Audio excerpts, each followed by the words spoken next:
Muy buenas noches, estimados televidentes. Ya estamos dando inicio a nuestra edición de Avia Yala Mundo correspondiente a este martes 27 de febrero de 2018. Todo nuestro colectivo les invita a que nos acompañen durante los próximos 27 minutos con análisis y comentarios de los principales hechos de la actualidad internacional. Vamos ya a iniciar nuestro primer bloque. Lo hacemos acá en nuestro subcontinente suramericano y específicamente en El Gigante, en Brasil, porque durante esta jornada se ha podido conocer que la decisión que ha tomado el gobierno encabezado por Michel Temer de imposibilitar la visita a Brasil del relator de Naciones Unidas para la deuda, Juan Pablo Bojalowski, ha acaparado la atención de la opinión pública brasileña. El viaje de Bojalowski, quien según el diario digital Brasil 247, examinaría el impacto sobre las áreas sociales de las medidas de austeridad que ha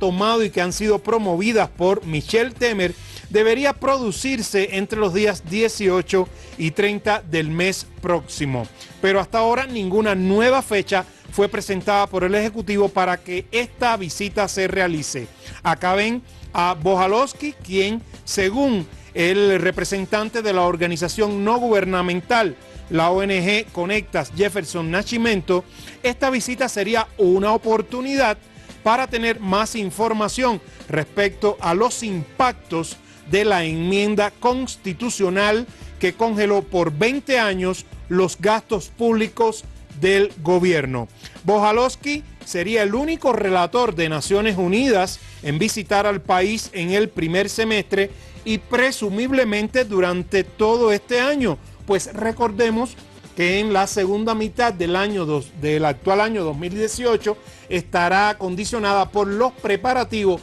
y la realización de las elecciones presidenciales en el gigante suramericano. Acá lo ven a Bojalowski, quien por supuesto ya está impedido de realizar esa visita a Brasil y de verificar las consecuencias que ha tenido la aplicación de estas medidas de austeridad, que ha tomado el gobierno encabezado por Michel Temer. Hay que recordar que el pasado año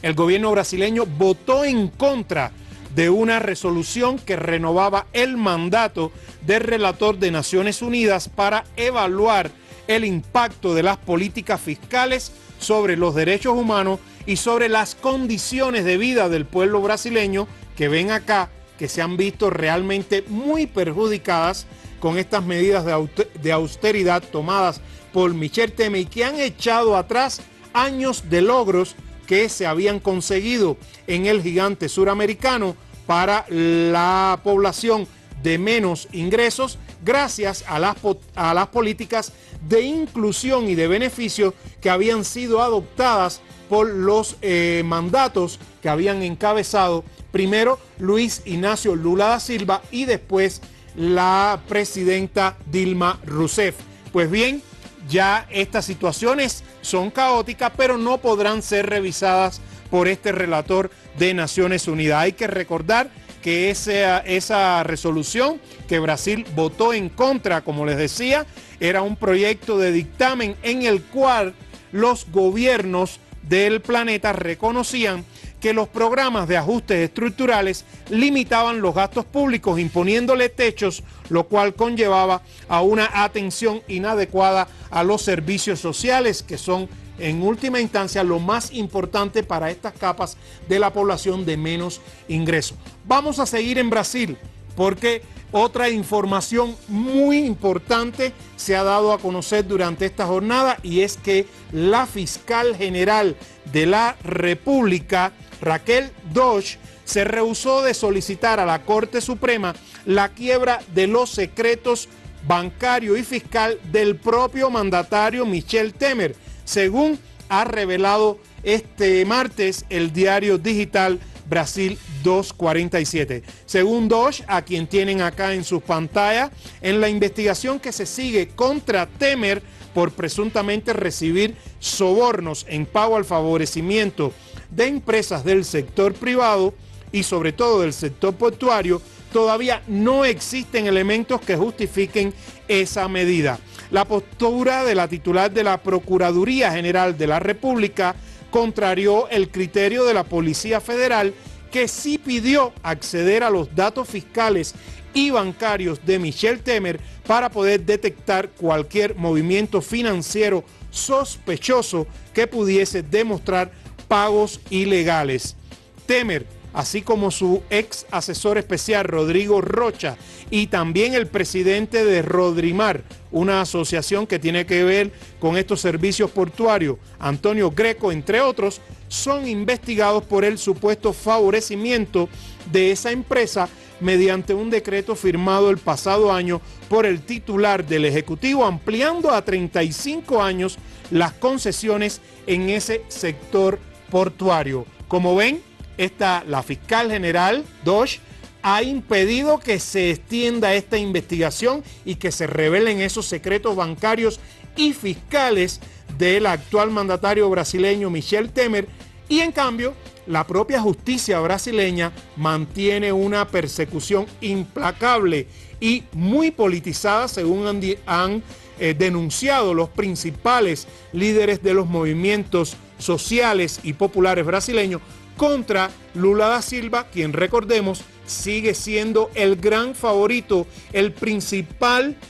candidato que tiene la mayoría del respaldo de la intención de voto de los electores brasileños respecto a las próximas elecciones presidenciales previstas para octubre venidero. Como ven, una situación de doble rasero allí en la propia justicia brasileña. Vamos a continuar en el gigante suramericano porque para terminar este primer bloque les tenemos una lamentable noticia, y es que durante este martes se ha conocido el fallecimiento del destacado intelectual, político y economista brasileño Teotonio dos Santos. Acá lo tienen, según se informó.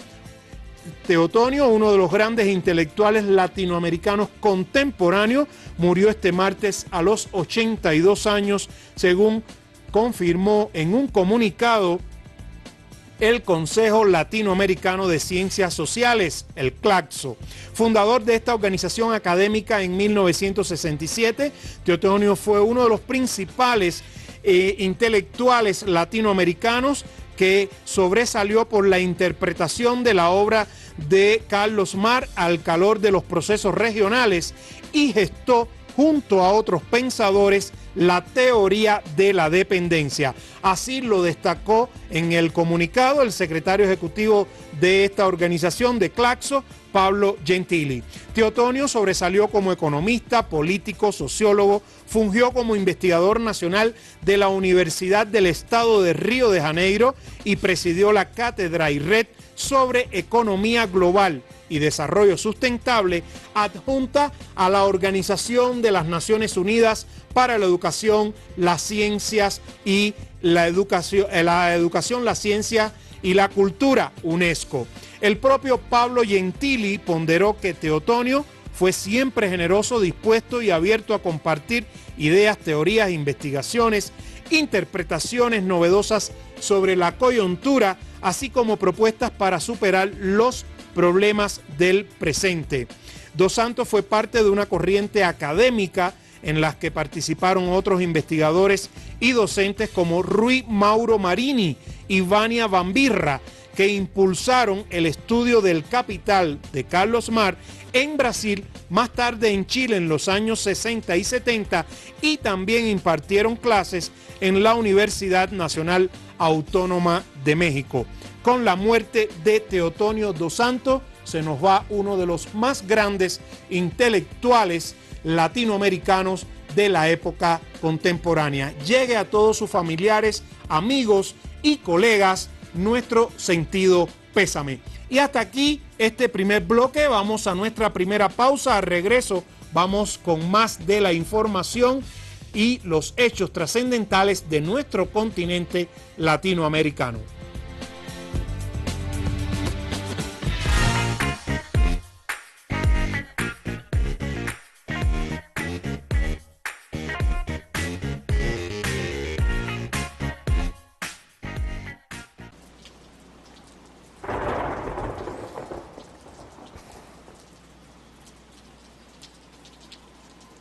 ¿Quieres ser cineasta? Tu mejor opción es la Escuela Andina de Cinematografía,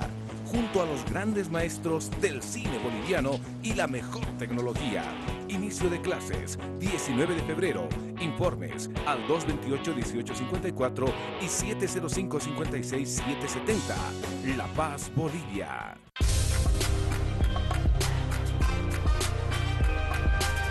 One World, Many Connections. Un programa que nos conecta con el mundo para crear comunidad, para integrarnos y conocer personas que trabajan por el bien común. Connected. Conectados por Avia Yala Televisión, un continente de culturas.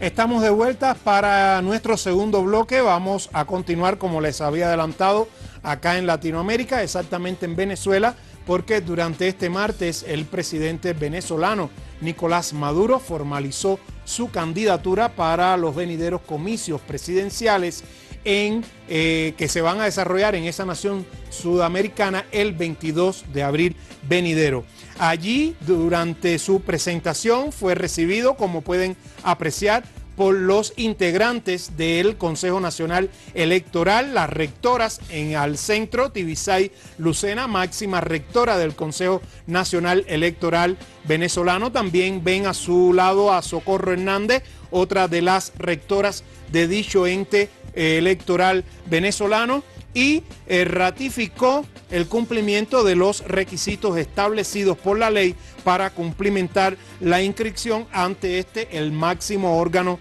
electoral y comicial del país, que entre otras razones exige, por supuesto, un programa de gobierno para los próximos 6 años, que es el periodo en que Maduro buscará su reelección, o sea, entre 2019 y 2025. Además, ese documento debe incluir las propuestas emanadas de las asambleas populares con la participación de más de 3 millones de personas en este caso, que fue lo que registraron la realización de estos encuentros, donde se discutieron los proyectos que el actual mandatario venezolano planteará para un próximo mandato. Diversas organizaciones aglutinadas en torno al denominado Gran Polo Patriótico, entre ellas se destacan el Partido Socialista Unificado de Venezuela, el PSV, el Partido Patria para Todos, que durante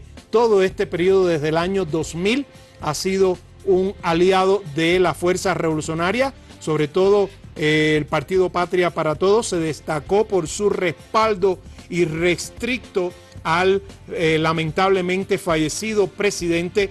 comandante Hugo Chávez Fría, y ahora continúa dando su respaldo y apoyo dentro del Gran Polo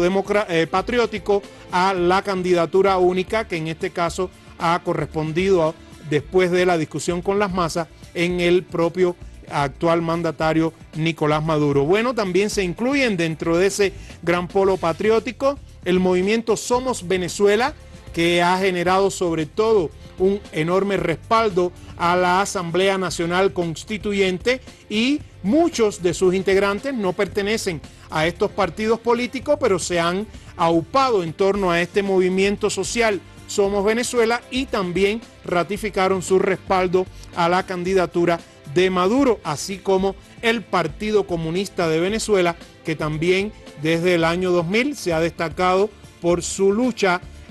junto a las fuerzas revolucionarias que encabezaba el extinto mandatario Hugo Chávez Fría, y que ha continuado el legado a través de la dirección del presidente Nicolás Maduro. Más de 20 millones de venezolanos están llamados a acudir a las urnas el próximo 22 de abril, según la última actualización que ha presentado del registro de votantes el Consejo Nacional Electoral de Venezuela, que como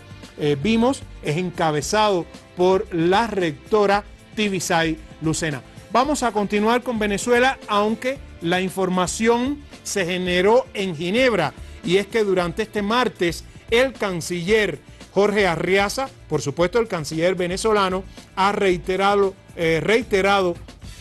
la denuncia contra las acciones injerencistas de España en los asuntos internos venezolanos, y ha insistido en que la normalización de las relaciones diplomáticas entre Caracas y Madrid dependen del gobierno de España. Arriaza, como ven, este es el Palais de Nación, la sede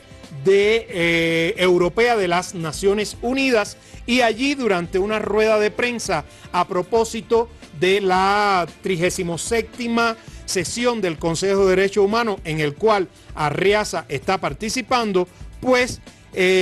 precisó que dependerá de España, no de Venezuela, la normalización de estas relaciones. Nosotros, dijo Arriaza, no estamos ni hemos atacado a España, ni tratando de que la sancionen, ni apoyamos a independentistas, ni en modo algunos hemos introducido ningún elemento nuestro en elementos de la política interna venezolana, aludiendo lógicamente a que no han cometido actos injerencistas, lo cual se ha hecho el gobierno español. El canciller venezolano expresó que el gobierno español, presidido por Mariano Rajoy, ha actuado reiteradamente de manera hostil contra la revolución bolivariana, fomentando las sanciones que la Unión Europea impuso contra altos funcionarios venezolanos. De acuerdo con Arriaza, España se ha encargado del liderazgo de las acciones antivenezolanas de la Unión Europea a favor de los planes de Estados Unidos contra Caracas. El diplomático argumentó que lo que desencadenó la decisión de Venezuela de declarar persona non grata al embajador español en Caracas, Jesús Silva Fernández, fue que el 24 de enero pasado el presidente español Mariano Rajoy alabó y calificó, entre comillas, porque fue así como lo definió Arriaza, calificó de merecidas las sanciones de la Unión Europea contra 7 altos funcionarios del gobierno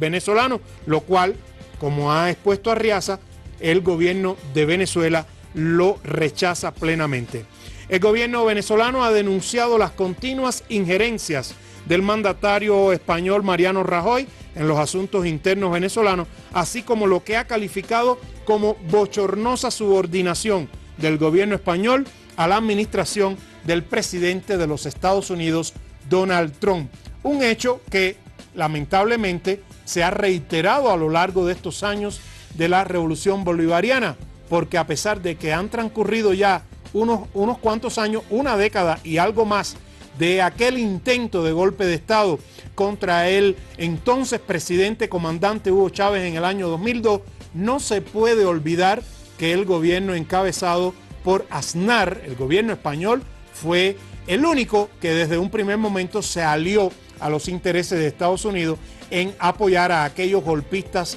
venezolanos que estaban encabezados por Pedro Carmona Estanga, el líder de Fede Cámara, la organización empresarial que dirigió y aupó a los golpistas y que trató él mismo de tomar el poder de Venezuela, un poder que por supuesto fue irrisorio porque en menos de 24 horas el gobierno, el pueblo venezolano bajó de los cerros y logró salvar la revolución bolivariana a pesar de esos magros intereses del gobierno español y por supuesto del gobierno de los Estados Unidos. Vamos a nuestra segunda pausa y al regreso volveremos con más de la actualidad, específicamente de la situación difícil que aún prosigue en el Medio Oriente. En segundos estamos de vuelta.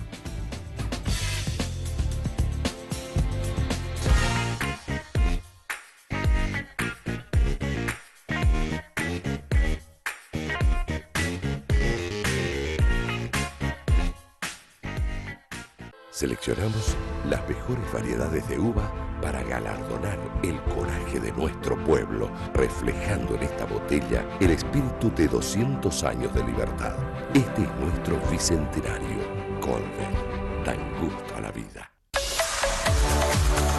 Motivación, Adrenalina. Agilidad.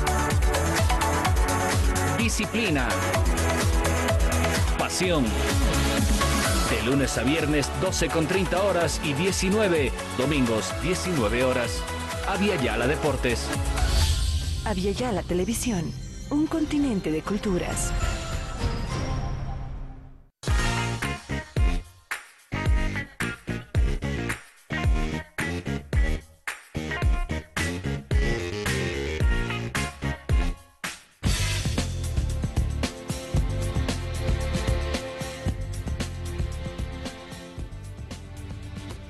Y comenzamos ya nuestro bloque final, lo hacemos directamente sobre la situación en el Medio Oriente y específicamente en Siria. Y es que durante esta jornada el canciller de la Federación de Rusia, Sergei Lavrov, durante una rueda de prensa en Moscú, la capital rusa, junto a su homólogo francés Jean-Yves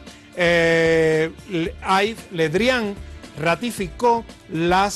precisó los objetivos de la creación del corredor humanitario establecido para evacuar a los civiles que están atrapados en Guta Oriental, una región al este de Damasco, la capital siria, así como también hacerles llegar alimentos y medicina. Pues bien, durante esta rueda de prensa allí en la capital rusa, Lavrov precisó que este corredor humanitario se ha diseñado para evacuar a los civiles y también entregar la ayuda humanitaria. Durante esta rueda de prensa con Le Drian, el canciller ruso reiteró que el cese del fuego parcial excluye a las formaciones terroristas que controlan esa región situada en la campiña al este de Damasco y que hasta ahora han utilizado a los civiles como escudos humanos. Por su parte, el ministro francés de Exteriores, Le Drian, manifestó que la tregua humanitaria de 5 horas diarias que ha sido anunciada por Rusia supone un importante paso de avance, pero a su juicio se necesita hacer mucho más todavía para ayudar a la situación que realmente tiene una amplia masa de población civil que se encuentra atrapada allí en Guta Oriental. Le Drian agregó que su país busca un mecanismo de vigilancia de esta tregua para evaluar las posiciones de todas las partes implicadas en esta difícil situación en torno a la región de Guta Oriental. Y les decía que vamos a terminar ya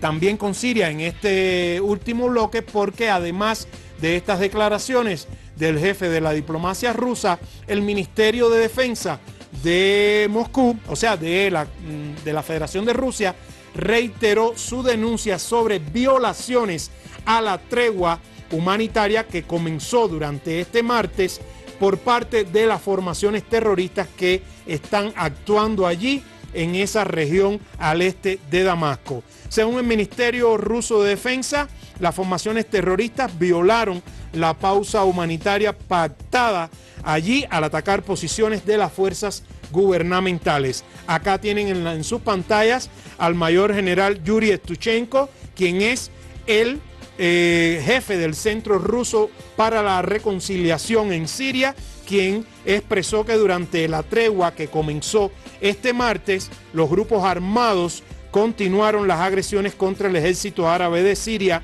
así como acciones contra los poblados de Hazran y Nachavia, que están situados en la periferia al este de Damasco. Las acciones tuvieron lugar a la 1 de la tarde, hora local, y que en ese momento se debía estar todavía transitando en la tregua humanitaria. Para sus acciones, Evtuchenko, a quien tienen en su pantalla, indicó que las formaciones extremistas realizaron una fuerte preparación artillera. Subrayó el alto jefe militar ruso que durante esta primera pausa humanitaria fue imposible evacuar a los civiles de Guta Oriental debido al cañoneo ejecutado de forma continua por los terroristas contra el corredor humanitario. La suspensión de las hostilidades fue una exigencia, sobre todo,